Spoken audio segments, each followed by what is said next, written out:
My brother drowned in Echo Lake 3 weeks ago, and the police say it was an accident. But when I found his waterproof camera wedged in the rocks 200 feet from where his body washed up, I watched the footage, and in the final seconds before it cuts to black, you can see a massive hand reaching down through the water toward him. So the question I can't stop asking myself is, if something tried to save my brother that night, why did they find him dead on the shore the next morning? Marcus was 38 when he died. He was a wildlife photographer, the kind who'd wake up at 4 in the morning to catch the perfect shot of elk moving through morning fog. After his divorce, he moved out to Oregon, renting a small cabin about 2 miles from Echo Lake. The place was nothing special. 1 bedroom, a kitchen with a stove that clicked 3 times before the burner caught, and a porch that looked out at pine trees. He told me once that he liked the quiet, said it helped him think. I think he just didn't want to be around people who'd ask how he was doing. He'd been working on a documentary project about elk migration. Boring stuff to most people, but Marcus loved it. He had this way of talking about animals like they were old friends. He'd show me photos and point out details I'd never notice. See how her ear is tagged? That means she's been tracked for 6 years. See that scar on his shoulder? Probably a wolf, maybe 4 winters back. He cared about things like that. The first weird thing happened in early October. He called me one evening, and his voice had this edge to it. Not scared exactly, just off. He said he'd found tracks near the shoreline that morning. Big ones. Way too big for a bear, he said, but what else could it be? I told him it was probably just a bear. Bears get huge out there. He went quiet for a second, then said, yeah, probably. But I could tell he didn't believe it. A week later, he mentioned sounds. He'd hear them at night, low vocalizations coming from somewhere near the water. At first, he thought it was an injured elk. Elk make all kinds of noise when they're hurt or calling to each other. But these sounds were different, deeper, almost like someone trying to talk with a mouth full of gravel. He started keeping his window cracked at night just to listen. I told him that was creepy. He laughed and said I wouldn't understand. Then he started noticing other things. Broken branches way up high, like something tall had pushed through the trees. Patches of flattened grass near the shore where nothing should have been bedding down. One morning, he found a whole section of bushes stripped of berries, but the branches weren't torn. They were picked clean carefully. He took pictures of everything, sent them to me with question marks. I didn't know what to tell him.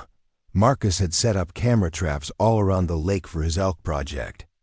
Little motion-activated cameras strapped to trees that'd snap a photo anytime something moved past. He checked them every few days, swapping out memory cards and batteries. Most of the time, it was just deer, raccoons, the occasional black bear. Normal stuff. But in late October, one of the cameras caught something that made him call me at midnight. I could hear it in his voice before he even said anything. He was breathing fast, talking quick. Sis, you need to see this. He sent me a photo. It was dark, taken with the camera's night flash. You could see the edge of the lake, water reflecting the light. And there, drinking from the shore, was a shape. A big shape. The angle was wrong to see details, but you could make out a hunched back, long arms, and the way it bent down to the water. It wasn't moving like a bear. Bears lumber. This thing moved with purpose, like a person who was trying to be careful. And it was limping. Marcus became obsessed after that. He started going out earlier, staying out later. He'd sit on the rocks near the shore with his good camera and just wait. Sometimes for hours. He told me he felt like something out there was hurting, and he knew that feeling. After the divorce, he'd spent 6 months barely leaving his apartment. His ex-wife had told him he cared more about his work than people. Maybe she was right. Maybe that's why he understood what it felt like to be wounded and alone. He started leaving food out. Not a lot, just some apples, carrots, things he had in his cabin. He'd set them on a flat rock near the trees and back away. The next morning, they'd be gone. At first, he figured it was regular animals. But then he started finding things left behind. Small piles of stones, stacked carefully, one on top of the other. Pine cones arranged in a circle. Things that didn't happen by accident. I asked him once if he was scared. He said no. He said whatever it was smart enough to say thank you. That meant it understood, and anything that understands isn't something to be afraid of. I didn't argue with him, but I didn't like it either. Then one morning in early November, he saw it clearly. He called me right after, and I could barely understand him. He was talking so fast, words tumbling over each other. It was just there, he said. Right at the edge of the trees, massive, covered in dark fur, matted and dirty. It had a gash on its leg, deep and infected looking. It was struggling to walk, favoring the bad leg. And when it saw Marcus, it didn't run. It just stopped and looked at him. He said the eyes weren't like an animal's eyes. They were aware, thinking. It held his gaze for maybe 10 seconds, then turned and limped back into the forest. That's when Marcus started researching. He spent hours online, reading old reports and forum posts. He found stories about Bigfoot drownings, how they avoid deep water because they can't swim well. He read about creatures found dead in rivers and lakes, how people assumed they'd been trying to cross and got in over their heads. He told me he thought the one he'd been seeing was getting weaker.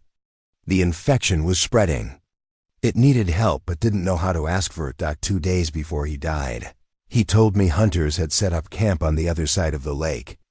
He'd heard them talking, heard them say something about tracking something big.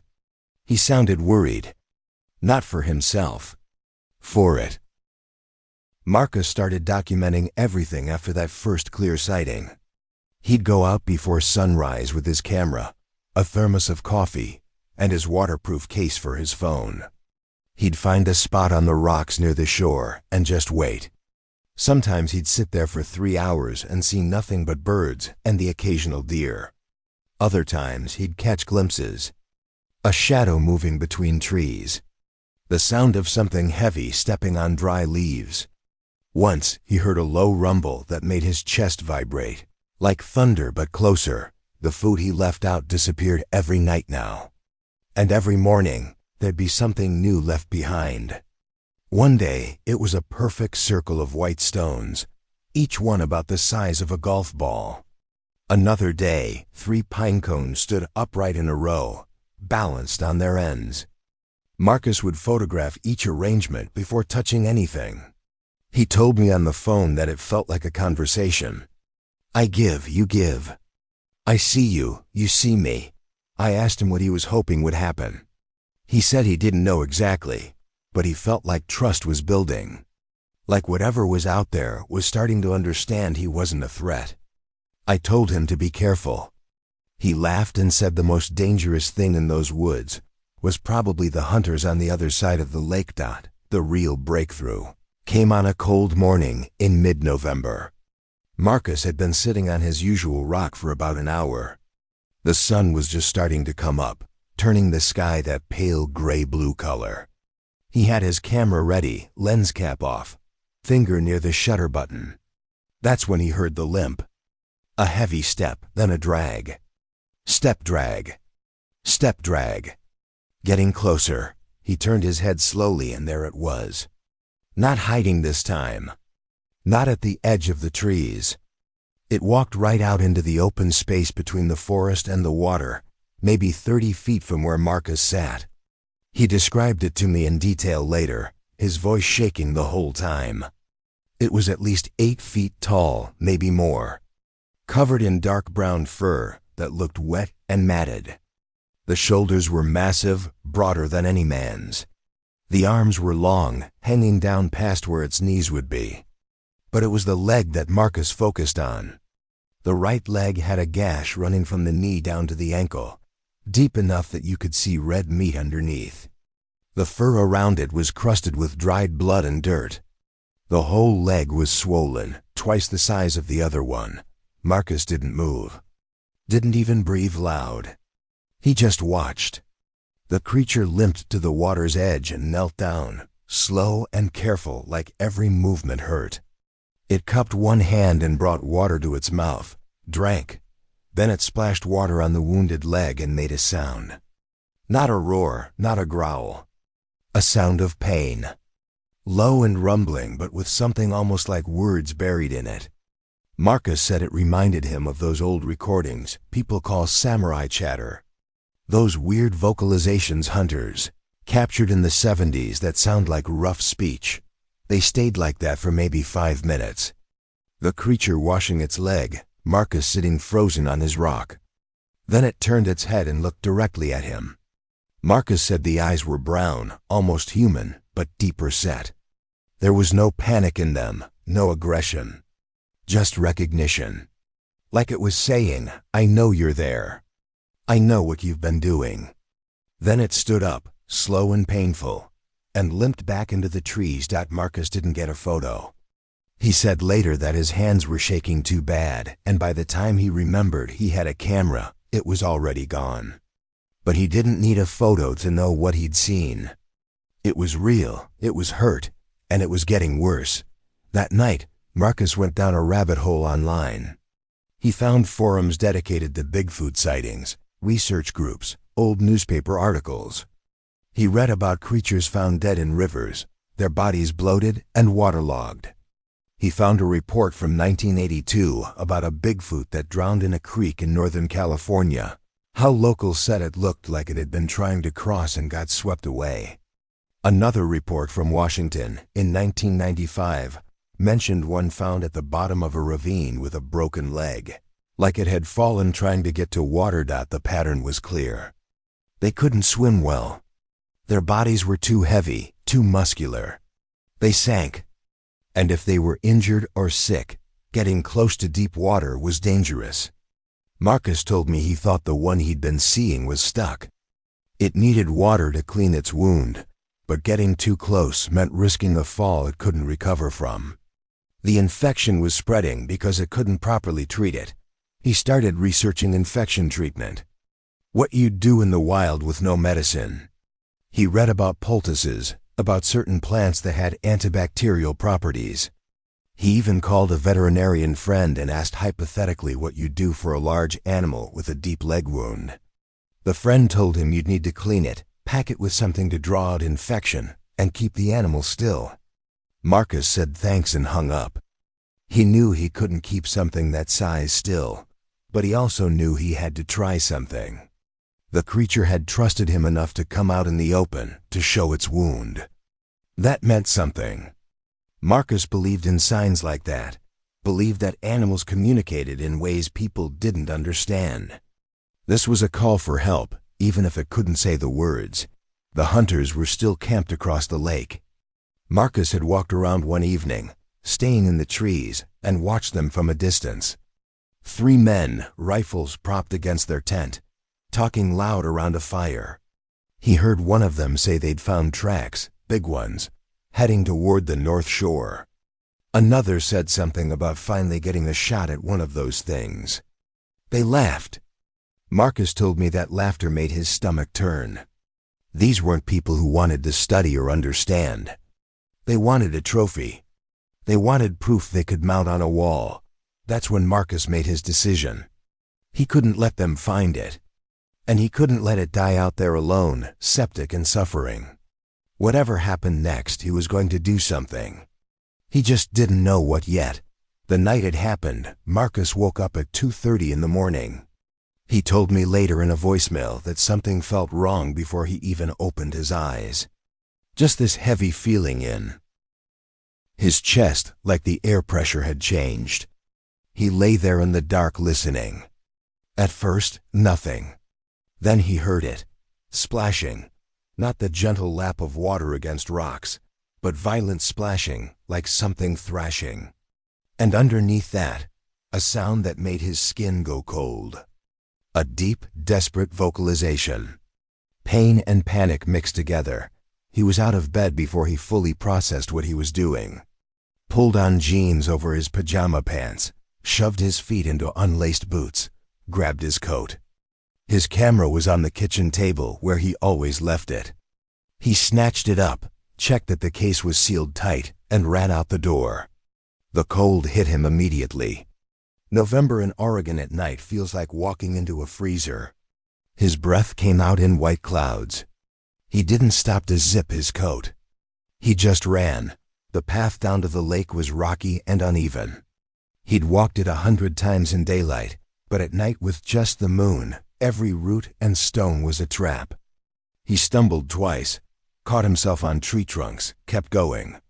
The splashing got louder. So did the vocalizations.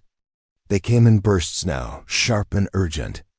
He could hear the distress in them, even though they weren't words he understood. When he broke through the trees onto the shore, he saw it. The creature was in the water about 15 feet from the bank, in a spot where the bottom dropped off. It was chest deep, maybe deeper, and it was struggling. One arm reached toward the shore, clawing at the water. The other seemed to be tangled in something. Its head kept going under, coming back up, going under again. Each time it surfaced, it made that sound. That rough, guttural cry that sounded almost like language. Marcus didn't think. He dropped his camera on the rocks, made sure it was recording, and waded in. The water was so cold, it felt like needles. It soaked through his jeans in seconds, through his coat, his shirt. His legs went numb before he was knee-deep.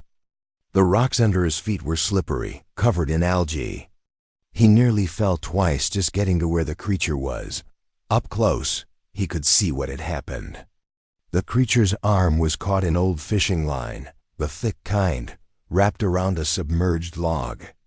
Every time it pulled, the line cut deeper into the fur and skin. And the wounded leg, that swollen, infected leg, wasn't working right. It couldn't push off the bottom, couldn't get leverage. It was drowning in water that Marcus could stand up in. Marcus grabbed the arm that was reaching, trying to steady the creature. The fur was coarse and cold and soaking wet. Underneath, the muscle was solid, almost like stone. The creature's head came up again, water streaming off its face, and it looked at Marcus. For 1 second, there was eye contact, recognition. Then it went under again. He dove down, eyes open in the murky water. He could barely see. His hands found the fishing line, felt where it wrapped around the arm and the log. He tried to pull it loose, but his fingers were already too numb to work right. He came up for air, gasping. The creature surfaced too, coughing, making sounds that were almost words.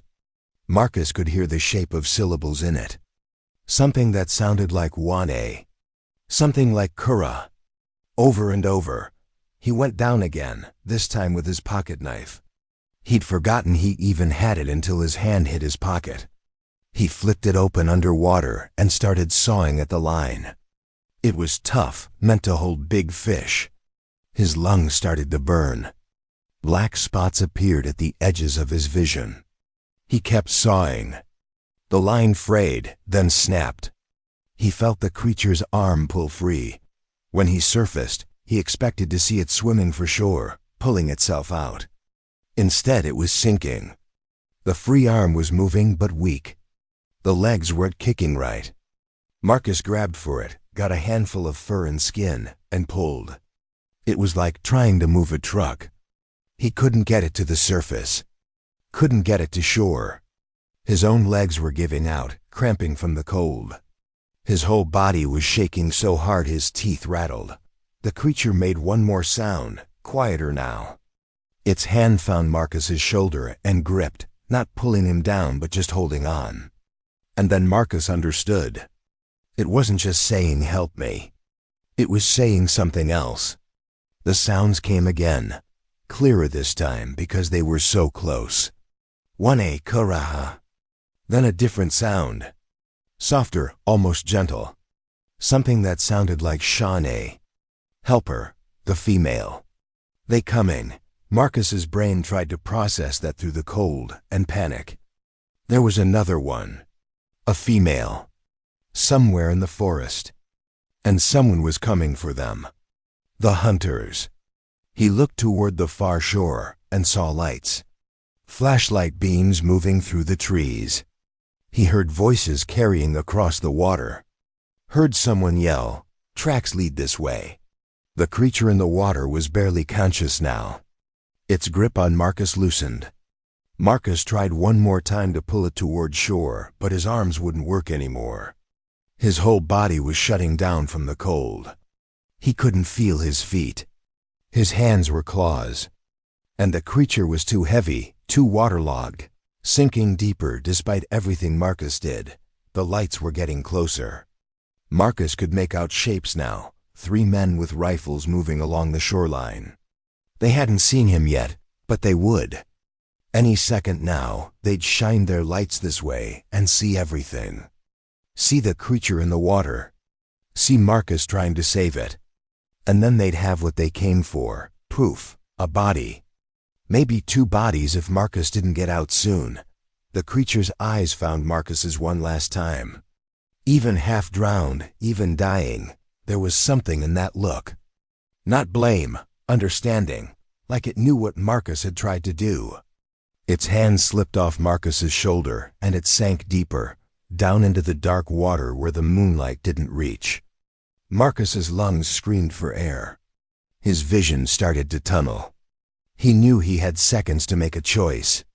Try to dive again and probably drown with it, or get to shore and do something about those hunters. About the female somewhere in the woods who didn't know they were coming. He chose the shore. He chose the one he might still be able to save. Marcus crawled out of the water more than walked. His legs wouldn't work right.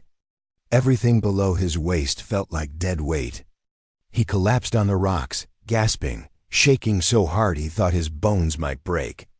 His camera was still there on the bank where he'd left it, red light blinking. Still recording. He'd forgotten about it completely. Now he grabbed it with numb hands and pointed it back at the water. The lens was fogged but clearing. You could see the dark surface, the ripples where the creature had gone under. You could hear Marcus's breathing, ragged and desperate, loud in the microphone. The flashlight beams were closer now. Maybe 200 yards down the shore. Marcus could hear the hunters talking, their voices carrying over the water. One of them said something about blood in the shallows. Another laughed and said they were close. Marcus looked at the camera in his hands, then at the water, then at the lights coming toward him. He made a decision in that moment that I'll never fully understand, but that was so perfectly Marcus. He was going to save the one he couldn't reach by protecting the one he could. He pushed himself up to his knees, then to his feet. His legs screamed. His whole body felt like it was made of ice and broken glass. He stumbled away from the shore, back toward the tree line, aiming for a spot between where he was and where the hunters were coming from. He needed to make noise. Needed to draw them away from the water, away from any chance they'd see what was down there in the deep part. Away from tracks that might lead them to the female. About 50 yards into the trees, Marcus stopped. He pulled his pistol from his coat pocket. He always carried it when he went out at night, more for bears than anything. He'd told me once he'd never actually fired it outside a range. He pointed it up at the sky and pulled the trigger. The shot cracked through the night air, echoing off the trees and the water. Birds scattered from branches above him. Then he shouted. Just yelled random words as loud as he could.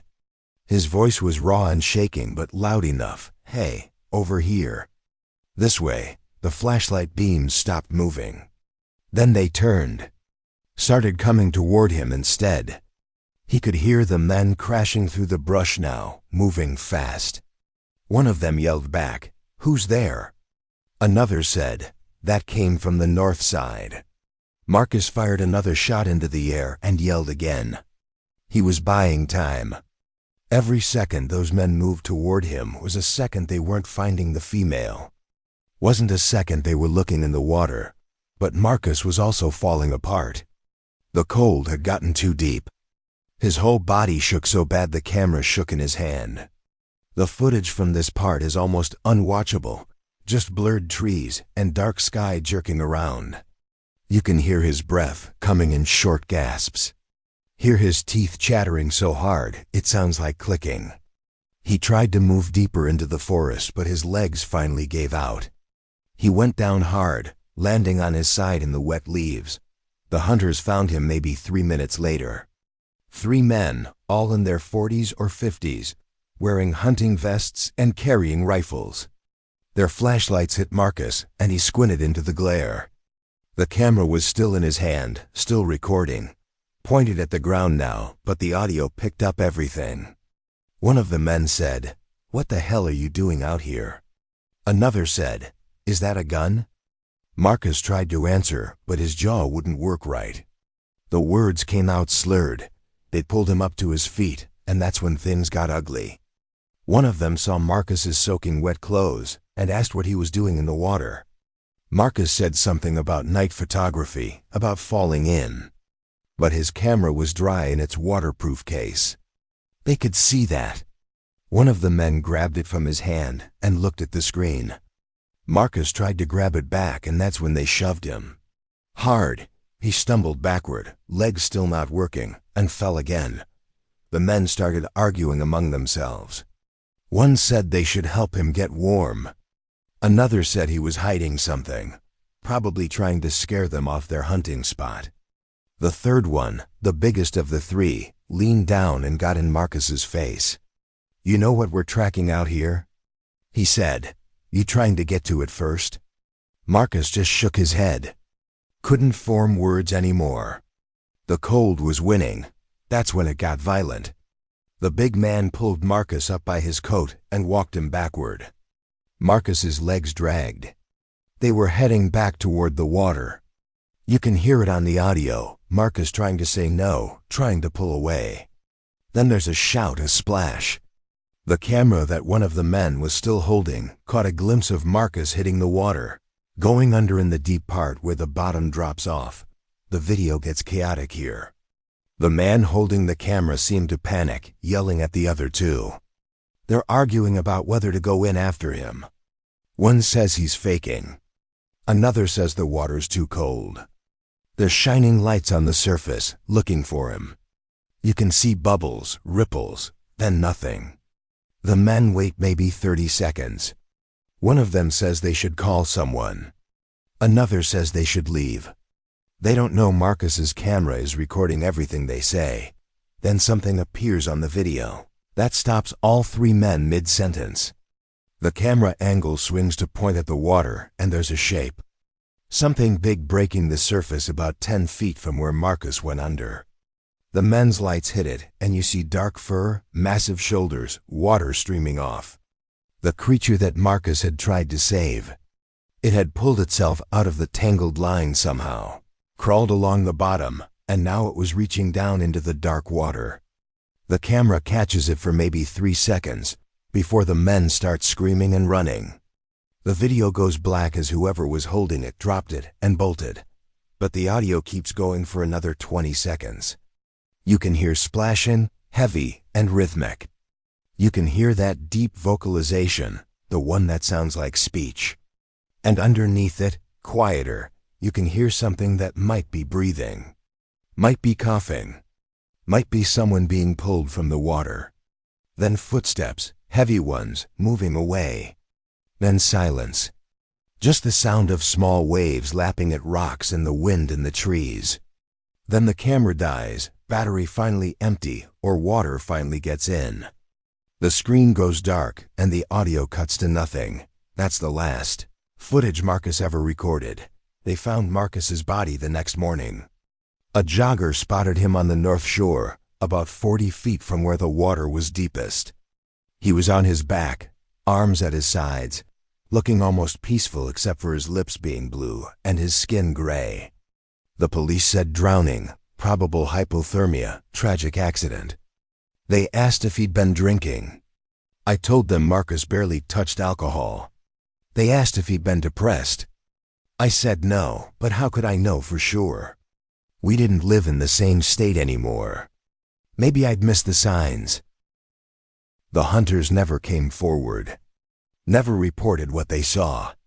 I didn't know about them until I found the camera 3 days after the funeral. I'd gone back to Marcus's cabin to pack up his things. The place still smelled like him, like coffee and the soap he used. His bed was unmade. There was a half-eaten sandwich in the fridge that I had to throw away. I cried over that sandwich more than I cried at the funeral. I was packing up his camera equipment when I noticed his waterproof case was missing. He had 2 cases, one he used for regular shoots and one he only used near water. The regular one was on the shelf. The waterproof one wasn't anywhere in the cabin.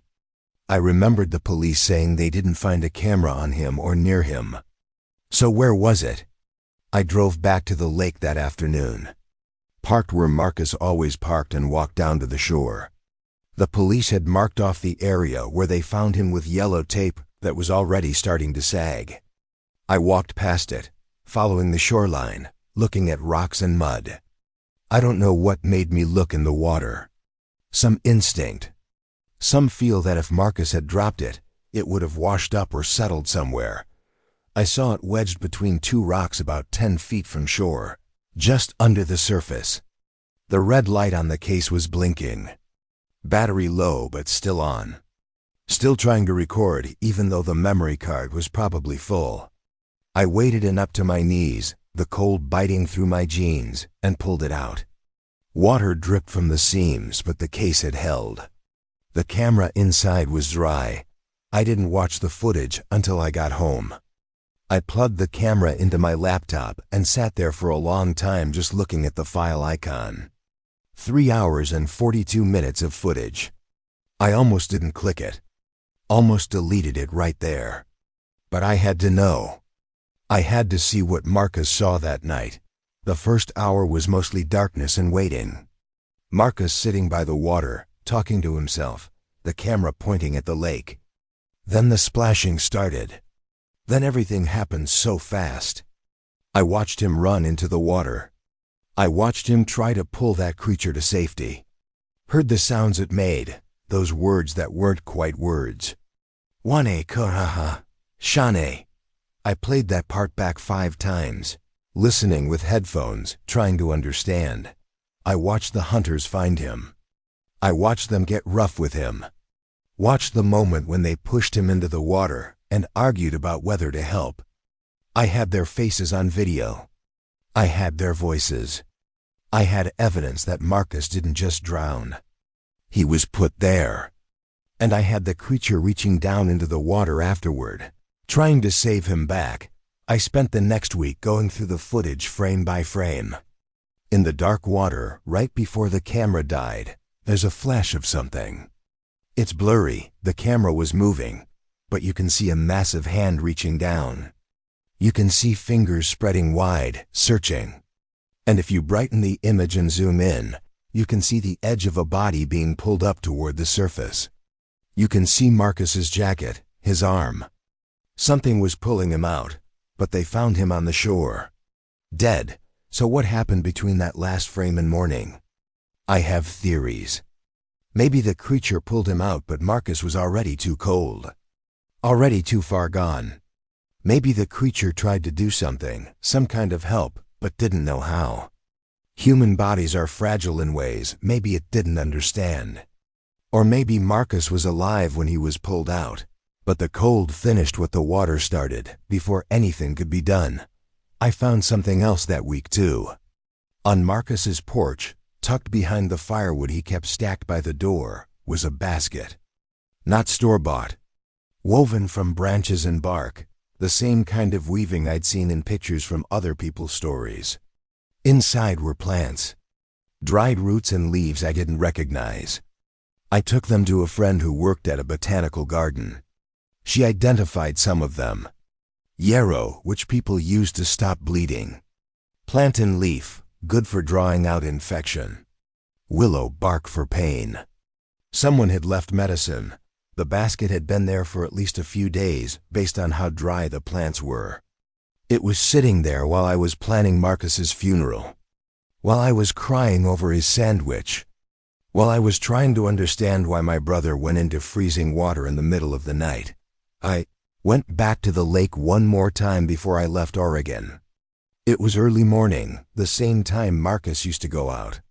I sat on the rocks where he used to sit and I waited. I didn't bring a camera. I didn't bring anything but myself. I just wanted to be there, in the space he loved.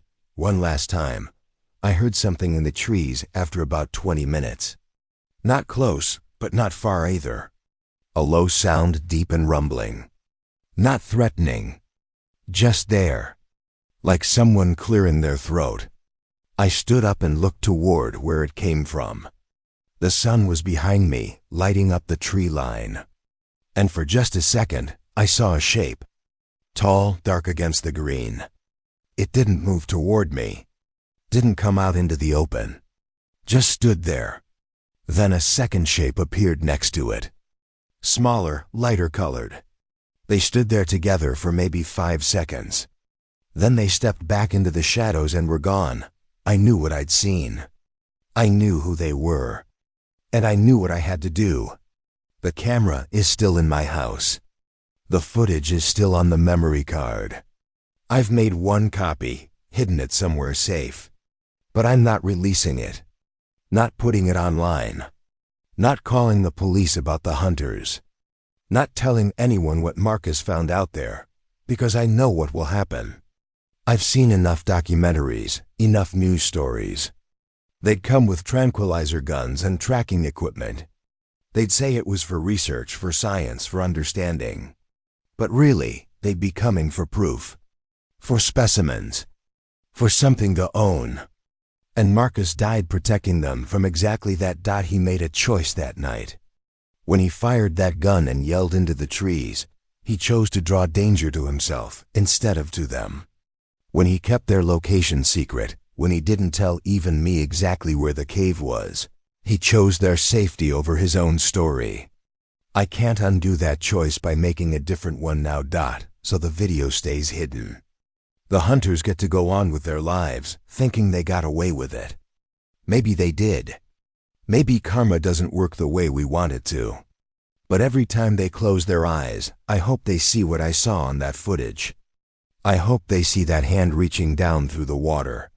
I hope they know something was out there, something real and intelligent and caring, something that tried to save the man they left to drown. Marcus's funeral was small. Just me, a few of his friends from college, his ex-wife who cried harder than I expected. The ranger who'd known him came too, stood in the back, didn't say much. We had the service near the lake because that's what felt right. While the pastor was talking, I looked out at the trees. The wind moved through them, making that rushing sound like breathing. And I swear I saw 2 shapes standing at the edge of the clearing. Far enough back that no one else noticed. Close enough that I could tell they were there. They stayed for the whole service. When we started to leave, I looked back one more time. They were gone. But on the ground where they'd been standing, I found 3 stones stacked on top of each other. Balanced perfectly. The same thing Marcus used to find in his yard, that my brother drowned trying to save something the world says doesn't exist. But I know different things. Because whatever he saved tried to save him back. And they came to say goodbye.